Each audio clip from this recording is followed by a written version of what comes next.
Hi, guys. Happy Friday. I don't know what I did. I bumped something again. I'm good at that. um, so thank you guys for taking the time to join me tonight. We're going to have more of a relaxed chat. It's just me. But I've been thinking about prepping and being ready for what's coming. So I just wanted to have a conversation with all of you to ask you, are you ready?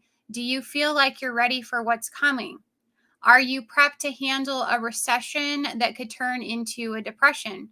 Do you feel physically, mentally, and spiritually ready for what's about to not only impact the US, but for the rest of the world as well? So, before I get into this topic tonight, I just wanted to greet a few of you in the chat, say hello. So, I'm going to scroll up here and make sure I get everybody. Hi, Vancity. Thank you for modding. Hello, Nate. I have made you a mod. I hope that's okay. Hi, Sassy Gal Prepping. Good to see you. Thank you for being here and for modding. Cold War Prepper, you as well. Hi, Uncle Al. Hello, Arc Wildman Survival. Good to see you. Who's your prepping nurse? Hello. Who else is in the chat? Looks like we have quite a few. Prepper 911, welcome. It is so nice to have somebody new coming over. Hello, Rapture Ready. How are you? I haven't seen you in a little while. Hi, Karen. In my crosshair, awesome to see you. Who else am I missing? Apartment Prepper, thank you for being here and for modding for me. Hello, Mark. His sweetie. Who else? Hi, Cynthia. Good to see you. Marilyn, hello. Renata, hello. Good to see you. Hi, Christian Prepper. Wisconsin Farm Boy, welcome in. Hi, Jean. Hi, Bougie. Prepperines, hello. Good to see you. Warren. I think I got everybody except for, okay, I see City Girl Homestead, hello. And a whole lot of Haynes. Awesome to see you guys. Okay, so as many of you guys know that are familiar with my channel, I will open up the conversation to questions toward the end. So when I do that, if you guys could just go ahead and put them in all caps for me, that would be greatly appreciated. So this is probably going to be a lot shorter than my typical ones because I don't have a whole panel here with me tonight. It's just me. So we're going to keep this a little bit shorter, probably, closer to a half-hour marker once we get all the questions and things in. So as I said, are you guys ready? Do you feel like you're ready? And that's something I've been asking myself a lot lately, and it's something that my mom and I have talked about as well.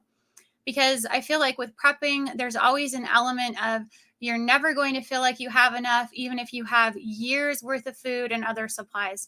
So there are so many things that affect whether you truly feel ready or not. You can have all of the preps in the world and a bunker on a homestead, but if you aren't mentally ready for the things that are coming, you could shut down in a situation or make the wrong move and still get yourself or your family members killed. So before we get into the 5 points that I wanted to bring up tonight, thank you so much in my crosshair. It's raining up north. Yeah, in 54. Yes, it is so much colder today here. It's so crazy because yesterday it was in the 90s and then it just dropped off today. And I think the high here was like maybe 61.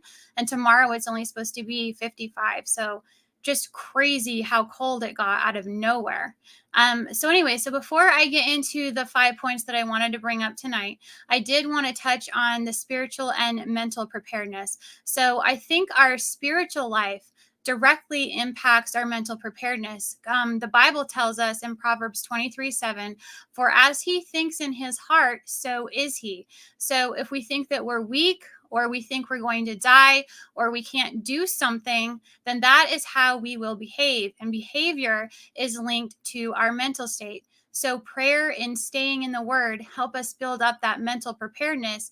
So when things get bad, we remember who we are in Christ and we don't falter. We can't just make a habit of running to God when we're scared or something bad is happening to us or around us. You only get that out of a relationship when you're willing to put into it. And it's our job to know what the Bible says so we can build up our faith and have a more effective prayer life. But how do we get ready for something like the atrocities of war? How do we get mentally prepared to handle that? I don't know if we ever truly can. And it doesn't matter how many movies you've watched. When it's happening around you and the smell of death is permeating the air, that level of horror is going to be nearly unbearable. So the only thing that I can tell you is you will need to have a sound mind.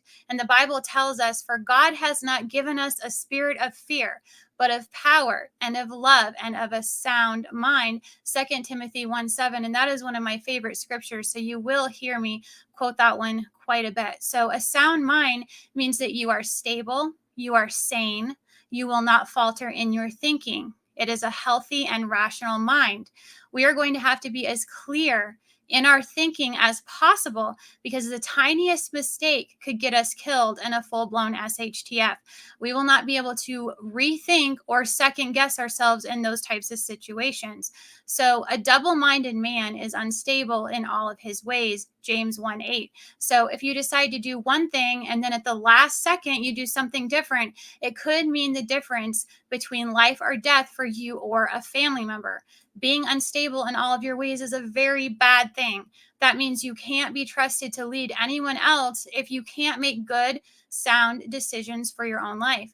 And that's definitely not the place any of us wants to be in an SHTF when chaos abounds and stability is needed, especially if we have children or others that are looking to us for guidance. So I think that one of the best ways to be mentally prepared is to be mentally conditioned. So, giving yourself an opportunity to plan out how to react and war game these situations now, playing out things in our minds like, if this happens, what do we do? Is a good way to start getting accustomed to that idea of ugly things happening. So, establish plans and drills with your family members. Have those tough decisions or discussions with your children. You need to explain that you aren't telling them things just to scare them. You're giving them valuable information so that they aren't confused about what to do. And I've gone over this one several times before in my videos, but it's important to not only keep ourselves mentally prepared, it's just as important, if not more so, to do the same for our children. And obviously, there are going to be certain things that you have to censor depending upon their ages, but everyone will have a role to play and everyone will have to toughen up. And we need to remember that it wasn't until recent generations in America that children were so sheltered from the tragedies of life. So, what do you guys think that children had to do to survive the Great Depression? Do you remember the stories of children working in the coal mines or working in the textile factories in the late 18th and early 19th centuries?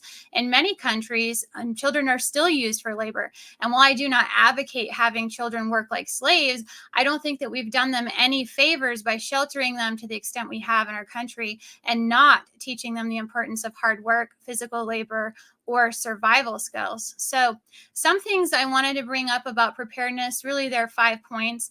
The first being that you need to keep your priorities straight. So, the way I believe that you do that is that you put God first, then family, and then all of the other tasks after that. And you would obviously want to prioritize your job first and what's required of you there before prepping. Because if you have no income, then you don't have the money to provide for yourself or your family or put up for preps. So, getting an idea of how to prioritize tasks, where prepping falls in those list of priorities. You need to carve some time out for prepping every week because that's important. And if something's important, you make time for it, correct? So, whether that's purchasing some more canned goods or shelf stable items to add your pantry, practicing a new skill, or meeting with other like minded preppers to discuss various scenarios and drills and how to handle those when you're presented with them, I think is important.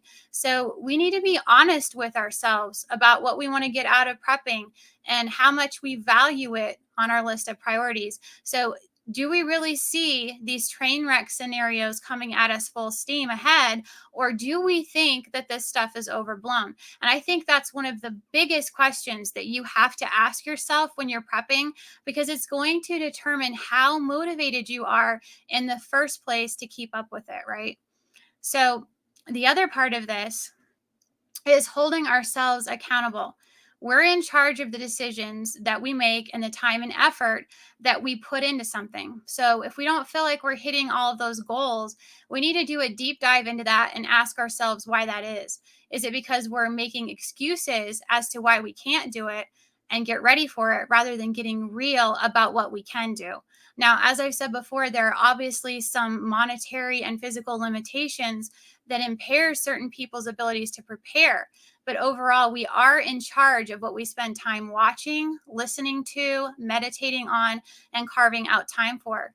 So, the second thing I was thinking about is that you have to allow yourself some downtime when it comes to prepping, even if it's only 1 day a week. And I know we tell you guys constantly to be stacking it to the rafters and working on growing food or getting medical training or whatever it is prepping related, building community. But it's also important to allow yourself some time just to enjoy life and just take a step back from it as well.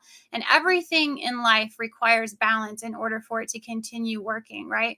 So without balance, there is chaos. So take the time to still enjoy your family, especially if you have kids, and just set some of this prepping stuff aside to do that.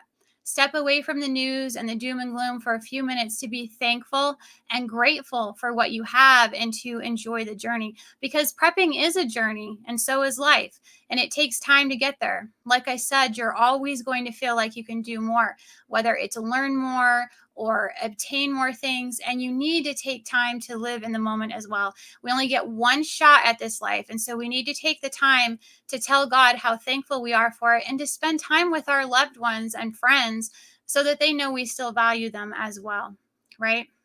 So, the third thing that I think we need to do is remember why we started prepping, right? And this is really going to play into keeping us motivated to persevere and continue with our prepping. I know I've heard from different ones in the community that they are burnt out on all of this doom and gloom. And I've heard the same thing in other communities as well. And I know for myself, there was a time recently, not too long ago, when I really had to get real with myself and examine um, why I felt that way. I had to have a real talk with myself and figure out what I wanted and what I was doing, and take a break away from it for a little bit. But I also needed to ask myself some really tough questions. So, some of the things I asked myself is, do I think things are getting better in the world?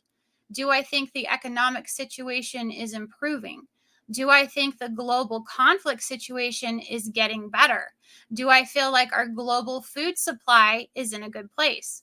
Do I feel like the governments of the world are relinquishing control and backing off of the people? Do I think crime is improving? And obviously, so many other questions. But when I realized every single one of those was a resounding no, it really helped me to center my focus again and continue pushing forward. I know that I can't look my children in the eyes and tell them there's nothing there for them to eat. I know that I don't want to eat bug protein or freeze to death because we don't have heat. So just really take the time to think about why you started preparing if you ever get to that place where you feel like it's becoming too much. And the fourth thing I think is to just start setting realistic goals for yourself. So, really visualizing those goals and setting realistic goals in the first place is very important.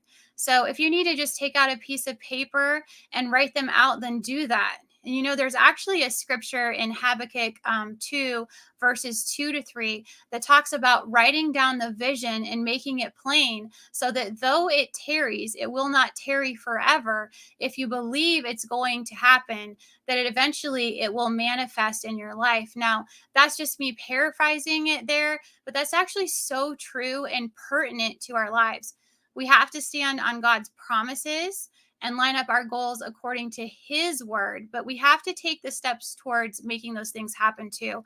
And I'm a firm believer that if we do everything that we can, that God is going to carry it the rest of the way. And the key here is doing everything we can and not making those excuses. So no one can tell you that you are or aren't making those excuses in your life. You have to determine that and be honest with yourself. So we need to understand that we aren't going to have every skill or every piece of gear or enough food to feed an army immediately. Those things take time and to acquire, and they take effort. So if you were handed all of that right away, you would take it for granted anyhow, right? And you wouldn't appreciate it as much as you do when you really work for it. So be real with yourself. Take the time to set mini goals. I would even recommend that you have two different pieces of paper, one that you can keep with mini goals for each week of the month, and the other can be for larger goals that you want to accomplish for the year. So, say maybe your big goal is having 6 months of food stocked up for your family for the year. How are you going to make that happen? So, create a meal plan and then set a budget for every month about how much you can spend and what items you need to purchase to get you there. And then every week, get a few things on that list to make it happen. So, set the goal and take the steps. It takes baby steps to get us towards our goals. And they don't always have to be food related. I know that's where we put a lot of our effort and our focus, but they can also just be mini goals. Like this week, I'm going to take a class in first aid training, right? So that's actually something that I did recently. If you guys didn't see that video, a few weeks ago, I signed up for a course through American Red Cross for basic first aid, AED, and CPR training because I hadn't taken CPR since I was a kid and I didn't have any of that other training that went with it. And it was something that I'd been putting off because I have a problem with blood and my body shuts down when I see it. So that's something that I'm forcing myself to face and deal with and overcome because I think it's so important. One week I actually focused on packaging up a bunch of my flour and sugar and getting it ready for long term storage in Mylar bags. This week, I'm going to try to get back out to the range and get some more practice in. So, the point is just setting a small goal for yourself each week so that you're making forward strides. And you aren't going to hit your goals if you don't make the effort and take the steps to get you there.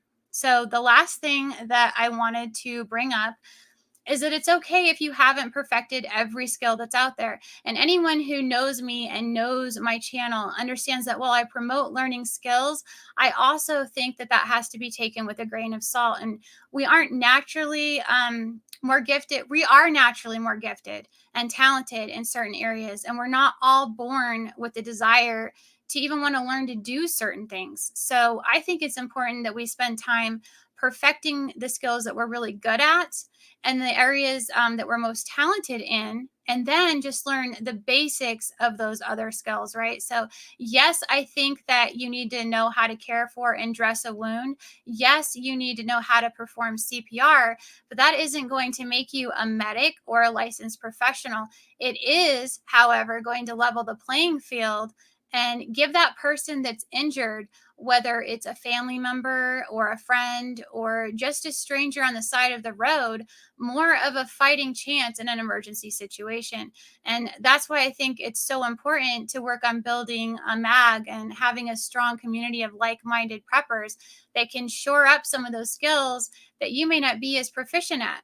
And that way, if you're injured or you just aren't as well versed in something, you have those other people to rely on that can step up and help out where you're lacking. And there is strength in numbers, and we're all needed. And for those of you who aren't aware, I have started up a group in Colorado, and I've actually had a few people reach out to me that wanted to be a part of the group that aren't in our state, either because they want to learn how to build one in their area or so they can just fellowship with other like minded people. And I don't have a problem with that. This group is all about building community and trying to reach out to others. So I'm going to be holding this meeting virtually through Google Meet every other Tuesday. So we actually do have our meeting coming up this Tuesday at 6 p.m. Mountain Time. So if you want to be a part of that, please go ahead and send me an email at preppingbyfaith1985@gmail.com so I can get to know you a little bit before extending that invite through a new code that I'm going to generate every other week. And this is something that I strongly believe in. And I really want to encourage you guys to step out and do the same thing in your area of the country. And you don't have to have a channel to start building a local group and a community. I also have a surprise guest on Tuesday afternoon, and that's going to be earlier in the afternoon that I'm really excited about. So stay tuned for that announcement. That's going to be coming out this weekend. Other than that, if there are any questions, guys, go ahead and drop them for me in the chat, and I will do my best to answer them for you. So please put them in all caps so I can see them. Let's see what this one says. Even for people who don't have a wood stove yet, getting a stock of wood so that if you do end up getting, you have fuel for it. If you don't use it, you'll be able to sell it. That's an excellent point, YJ Overlander. Thank you for sharing that. Do you guys have any other tips or anything that I missed? I'm going to go up through here and see. Um, Yes, I agree with that statement. Number one prep for everyone right now should be a way to heat your living space in the absence of power or gas. We really need to be focused on heat because, as we know, there are going to be a lot of energy issues this winter. We've seen what's going on over in Europe, and I really think those high prices, we seem to think sometimes that in the US that we're immune to some of this stuff, and I don't think that's the case. We've already seen elevated costs. They may not be as astronomical as what Europe is going to witness, but I think we're still going to see higher prices, and that's definitely going to affect us here as well. So, rocket stove for outdoor cooking, yes, I agree with that too. And I'm actually going to take some more of my stuff, guys, and we're going to do some more videos just checking this stuff out. We're going to do more practice. It's stuff that I really need to get on. And that's a goal that I have for myself, too, a mini goal. If you guys missed the video that I did on my solar sun oven not that long ago, that was something that I did and went exactly. Where did that go? Sorry, I clicked on the wrong one. Practice cooking without power. And that's why I took it out there because I really wanted to practice that. And from what I understand, guys, one of the other benefits to having a solar sun oven is that the smells of that cooking does not go out into the community. So that's something that is a really good tool to have. I know some people have some out there that they've shown you how to make your own. So you can build your own. But the one that I got, I really find is made really well. It's really sturdy. And I feel like if you had to purchase all of the materials to make something that was that sturdy, that it would probably cost you a lot more to do. Now, we do have a new prepper in the community. I don't know if you guys have seen him yet. He is Penny Pinching Prepper, and he's going to be teaching us how to do a lot of these DIY projects where you can build things that are going to be useful for cheaper. So maybe that's something that we could even ask him. How do we make a really good quality one of these? Is that possible to do for cheaper? So that's something that I might reach out to him about and see what he has to say on that. Yes, also charcoal. If you have a basic charcoal grill, an outdoor fire pit with a grate over it to cook. Awesome, Prepper Dog. I agree completely. And I do have, we have tons of charcoal put up for that purpose, as well as lighter fluid. Because even though some of those briquettes have that lighter fluid in them, they just sometimes they don't seem to work as good. So having large bottles of lighter fluid as well, I think is good. My house is heated with natural gas. I'm not looking forward to my heating bills this winter. Yes, I completely agree. It's not going to be a good situation for many of us in the country because of that. So the only thing that we can do is really practice lowering that temperature in the house, keeping it as cool as we can stand it without, freezing anything over, dressing in layers and, just getting used to that little bit colder temperature inside the home, I think. Yes, rain barrels for rain catchment. Awesome. Thank you for sharing that, apartment prepper. I see that. Did you guys have any questions? I didn't really see any questions. I just saw a lot of really awesome comments about things that we need to be focused on. Hopefully I didn't miss anything important towards the beginning when I was yakking my head off, right? I do that. I'm like, oh, I'm just going to talk now. And then I'm not very good at paying attention to chat while I'm doing that. So that's why I always ask you guys to just hold your questions for me towards the end so that I can see them.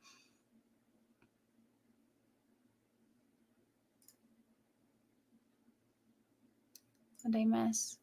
Prepper, got my first 60-gallon. Hubby has to make it a rain barrel, got it at auction. That's awesome for $7. What a steal. That is an excellent deal. Oops. Start gathering wood now so it's cured and not green when you need it. Great point, Cold War Prepper. Oh, here's a question for me.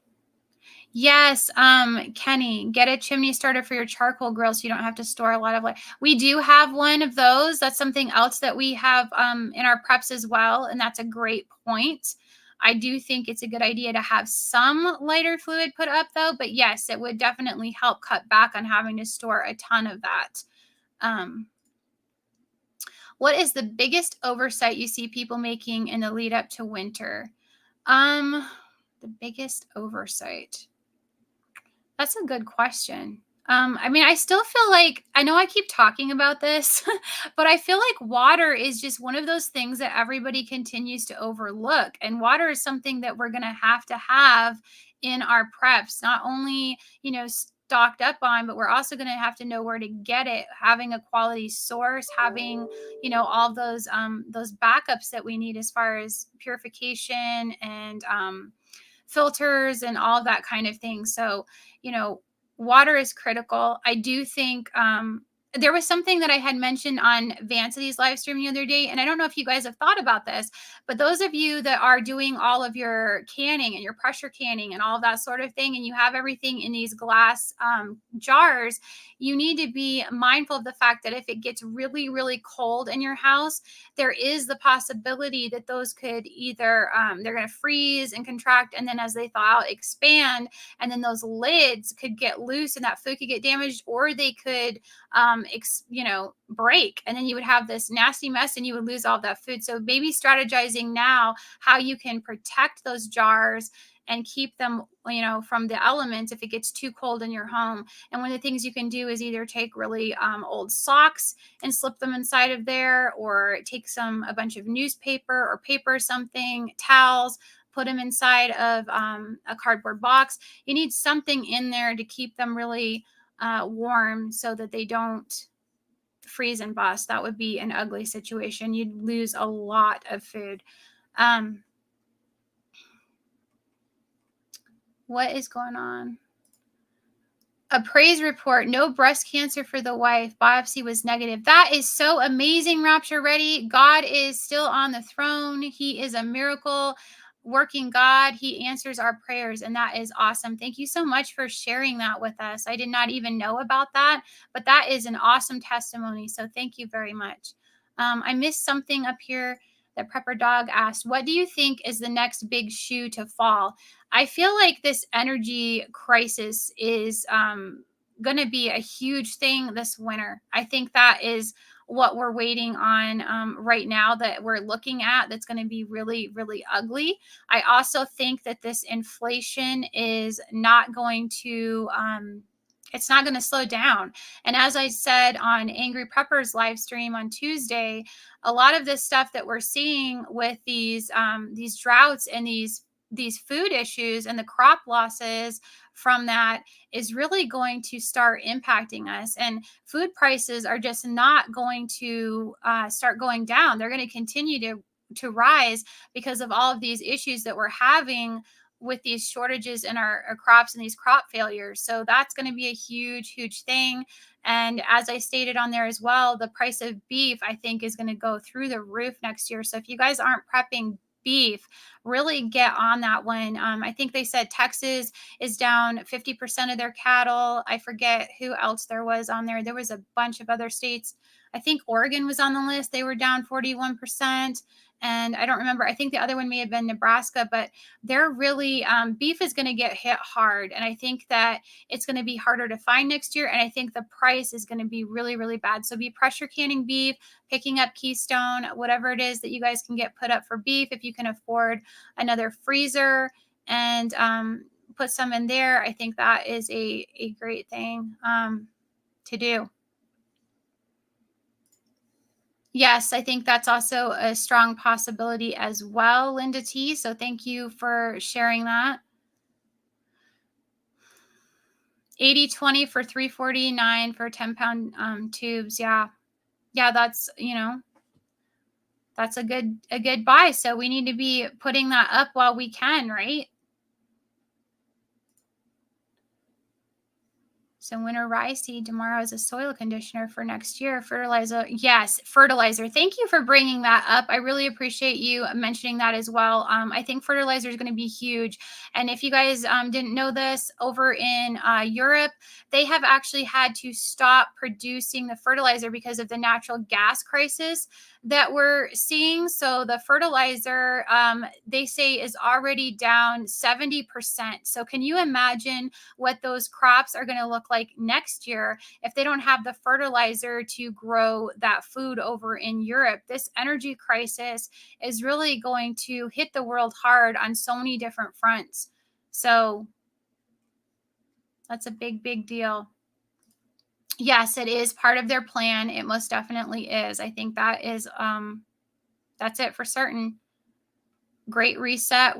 We are in the middle of the great reset. Yes, I heard that too, that turkeys are supposed to be up 57% this year. That is outrageous. Can you guys imagine that? So, one of the things that I know my mom did is that she actually had pressure canned a bunch of turkey last year just in case we were unable to access that. And I do have some of the Keystone turkey put up as well. But I think, yeah, turkeys are going to go up. I heard on Alaska Prepper that there has been, 43 million chickens culled. So that's going to really start impacting the price of eggs. Like eggs haven't gone up enough, right? And chicken. And I know chicken here, at least the fresh chicken that I'm buying, is already nearly $4 a pound, which is just insane. And I remember not too long ago when it was, I think, about 288 a pound or something. It might have been even less than that at one point, not too many months back. Yes, I mean, I think that's a good idea. Have some salt put up for your driveway. Yes. You don't want to fall in risk and injury, so that is a great idea.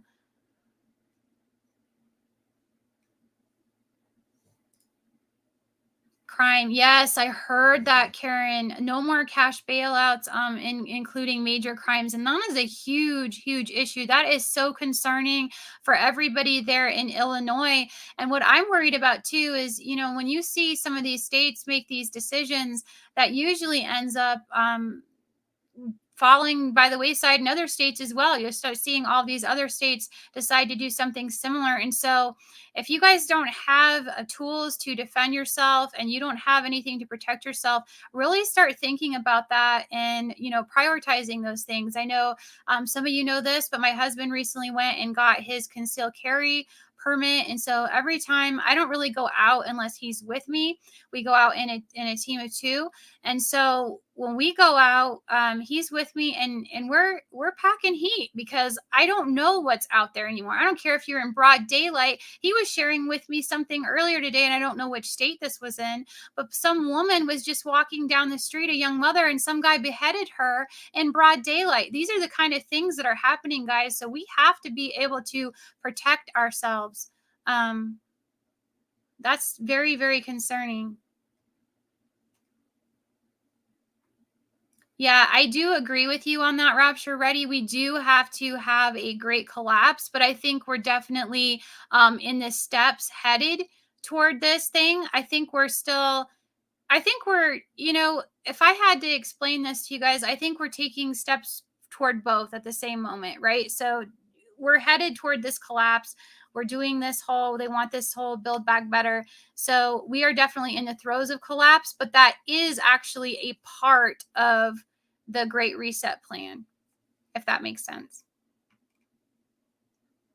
Yes, and this is a huge one. I didn't talk about this yet. I almost did a live tonight on this conversation, but I felt as though it may be misconstrued as disrespectful. And so for me, I really wanted to just step back from it because I know it's fresh for a lot of people, and especially, the people of Great Britain. And so I just didn't want to cover anything on this topic yet because I do have, my own views and stance on some of those things and my concerns about who is now in power with her passing, but I didn't feel it was appropriate yet to talk about that. So I avoided that conversation. Currently, beef is fairly cheap in Texas. A good idea to stock up. Yes, exactly. Yep. Start canning ASAP. I agree. Yep. Keystone Meats.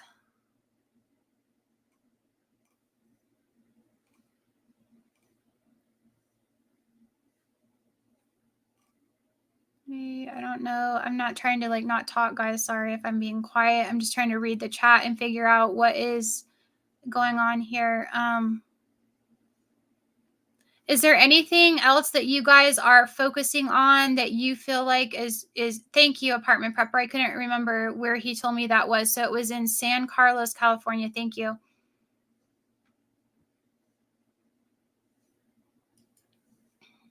Yep, depression. I think that we are going to be headed for a depression. We are already in the middle of a recession, and everybody that's paying attention knows that, right?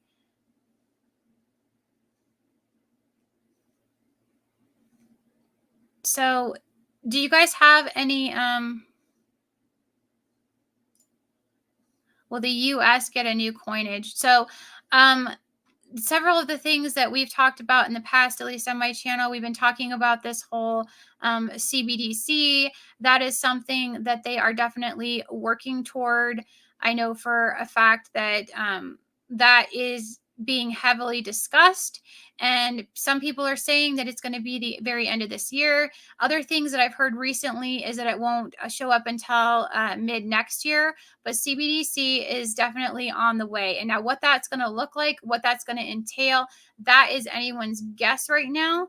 But I do know that a lot of the other countries of the world are also working on their own digital versions. And I feel like that at some point in time, and I'm not saying this is going to happen right away, but once they do go ahead and make this switch, I do believe we are headed toward the mark of the beast. I do believe that at some point, all of these coins, these digital coins that they're coming out with, that they're going to use to track and trace and control what you purchase, where you go, all this stuff, I think is going to converge into one. I think they will, at that point, they will say that it's going to be for our own good, that it'll be easier. We won't have to worry about currency exchange and all these sorts of things. And I think that is where we are headed. And I agree, Prepper Dog, pay with cash as much as you can and keep it in circulation. We need to try to keep it in circulation. So, yeah, Renata, that's basically what it is. So FedCoin is what I was talking about. It's the CBDC, the central bank digital currency. So exactly what I was just talking about. I'm not prepared physically. Bad, bad back. It will be difficult to bug out with my back. Bought a wagon to help me get out of the city, trying to change. Yes. I understand that, Christian Prepper. For those of you who don't know, I actually share a household with my parents, and they are both, older, and, they have health conditions. And so they can't move very quickly or anything either.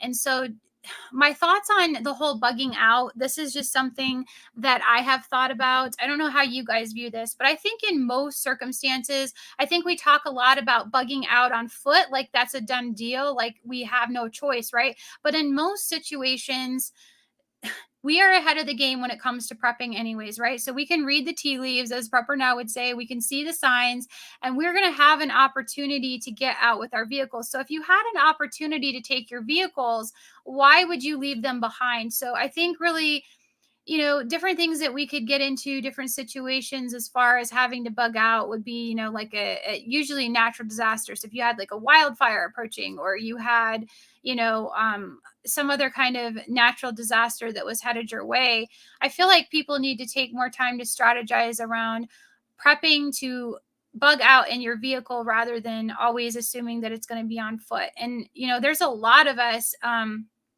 that have situations like that where we can't go on foot. I do think that if you can cut back, if you can, get in shape, and you're not limited physically, then that is a great idea. I think that we need to do that. I think that's important because we do need to be strong, especially for those that are in our group that are weaker, right? We're going to need to be really helping them out and being able to move, these these heavier items and do these heavier tasks for those in our group that can't. So, like I said, in my situation, my husband already knows, a lot of that, the brunt of that's going to fall on him. And so I really need to, hi, Survival Living, good to see you. And I was going to mention him. I really need to get myself motivated. He is awesome about getting people motivated to work out. So that's something that is also another mini goal I have for myself, is to start getting myself in better shape so that I am prepared in case, I mean, at a minimum, there's going to be more tasks that are put on you as far as physical labor, especially in a grid down situation, right? So even if you don't have to bug out, you're still going to have all of those extra tasks with, life isn't going to be as easy and as simple without all of our electronics and, running water and all the other things that are conveniences, our modern conveniences in life. So, yes, I understand that completely. My prepper journey. We are in a situation where we don't have a physical bug out location either. And so that is one of the reasons why I think it's so important to work on building community. So we are in the throes of, like I said, starting a group and trying to reach out to the community so that there are options, so that, if at some point somebody in your group is close enough for you to get to, then you have the ability to get to that location. And eventually, that's another thing I feel like touching on, is that once we, as people say, you don't want all of your stuff in one spot, right? So you want to spread it out. And for some of us in our areas, like where I'm at, I explain this all the time, that I can't just go out and, dig a hole and put things, because there's not very many fields around here, for one, because I'm kind of in more of a concrete jungle, if you will. So I always laugh and say, if I were to go out and dig a hole and put some preps in it, that, 10 minutes later, they'd be out there digging it up and putting up a new complex or something. So, as far as that goes, if you have somebody in your group that you trust, then you can start thinking about putting, some of your preps there, so that you do have your backups in another location that you can get to. So spreading things around that way, I think, is going to be important. And so that's another reason why you want to start trying to build community of like-minded people that you trust. And it's going to take time, to get to that point and to trust people. But I think it is doable, and it's something that I'm working on right now. So bugging in, not bugging out, unless to my children. Yes. And I think that, in most situations, it's obviously going to be a lot safer to bug in. There are going to be certain situations where you guys don't have a choice and you're going to have to leave. I don't think most of us are going to stay in our homes if you're in a situation where, say, a wildfire is approaching you, right? You're going to pack up and you're going to leave. And that's why it's important to at least start thinking in that direction. There isn't always going to be a major SHTF. It could just be an SHTF in your area. And so that's why I think it's important to strategize now what kind of things you want to bring with you, making sure you have a plan. I told you guys before, I've actually created a binder. It's a whole book that I put together on, if this happens, this is what we do. And so I've created these checklists. And so I would hand a checklist to each of my family members, including my children. And some things like that can be really simple. So you might have a checklist that you hand your younger child, and it's literally just get your bug out bag and, go by the door and, wait for the next directions, maybe watch over a family pet, whatever it is. But everybody's got a task. It helps keep the kids off and under your feet while you're getting things done. And then you can have, your older child go ahead and help move some of the other things that are lighter that they can help out with, and then watch over the younger one. But everybody should have a role. Everybody needs to be a part of the plan. And I think that's really an important thing to do, is start going over those types of things, those drills with your family members, making sure they're not completely lost and confused in a situation.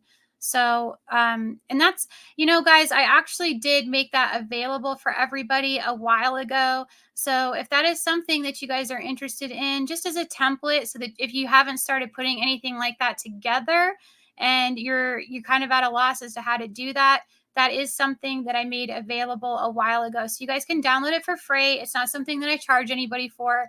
It is literally just a template, and then you can plug in what works for you.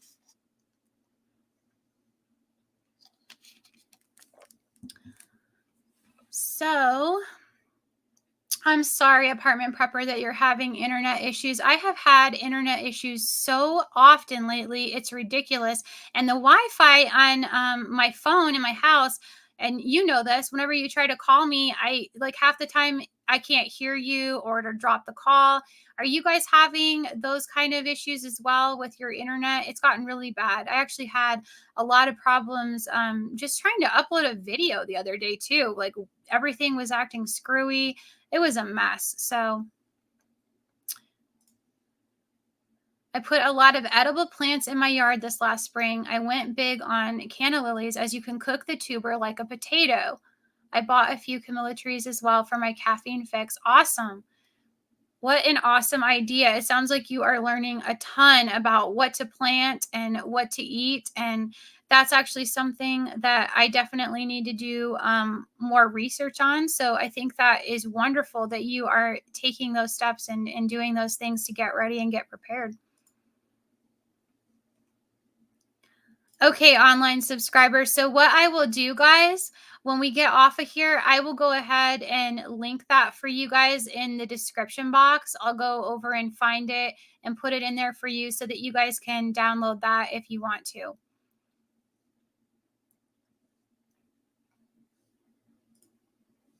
A wildfire sprang up just 6 miles away from the house yesterday. Oh my gosh. I'm so glad that it switched directions and now it's raining. That, oh my goodness. I had not even heard about that particular wildfire, and we're in the same state. Oh, thank you, Survival Living. Yeah, it's gotten really, really bad. I don't know what is going on with that. Vegetables and fruit seeds are still inexpensive. Yes, awesome point, X24. So be stocking up on those seeds while you still can. That's something that I have a lot of put up. And, one of the other things that you guys can do too, I don't know if you guys think about this, but even the vegetables that you purchase in the store, if you get some that are, they say non-GMO or whatever, they don't even have to say organic, they say non-GMO. One of the things I did is I saved a bunch of the seeds off of my colored peppers and I put them in a bag as well because those are really nice colored peppers that I'm able to get from, like Sam's Club. So I'm saving some of these seeds and we're going to see what happens with those because I'm going to plant some of those this next spring. And as some of you guys know, I am we're putting in a bunch of raised beds on the side of the house this fall. So come spring, we'll have these 4x8 raised beds out there. So I'm going to try to put some of these peppers out there and see what we get. It only got up to 600 acres. Wow. Oh, yeah. Lightning strikes will do it every time. I hope everybody is okay in that situation. Nobody's been injured and nobody's lost any homes or anything in that.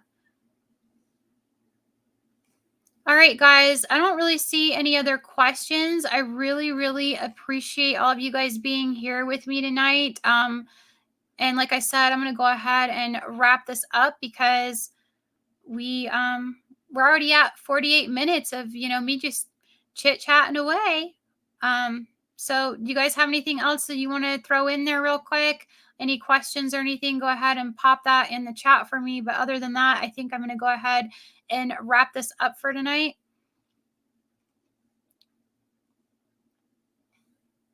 Yes, that's great. Yeah. And I really want to check that out. I'm sure a lot of you guys do as well. It sounded like he had a really interesting guest that was going to be on tonight. So head over to Angry Prepper and check him out.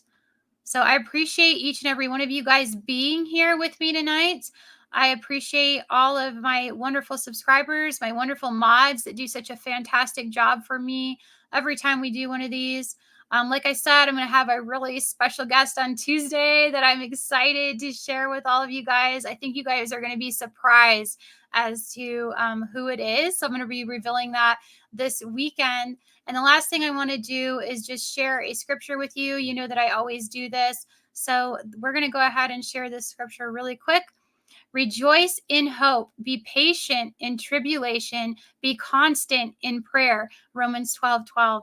Amen, right? Amen. So, there's always hope And we need to be patient in whatever tribulation that we're going through. Crisis doesn't last forever, and constantly be in prayer because the Lord still answers our prayers. So thank you so much, everybody. I appreciate each and every one of you. You guys have a wonderful weekend, and I will see you all next time. Bye.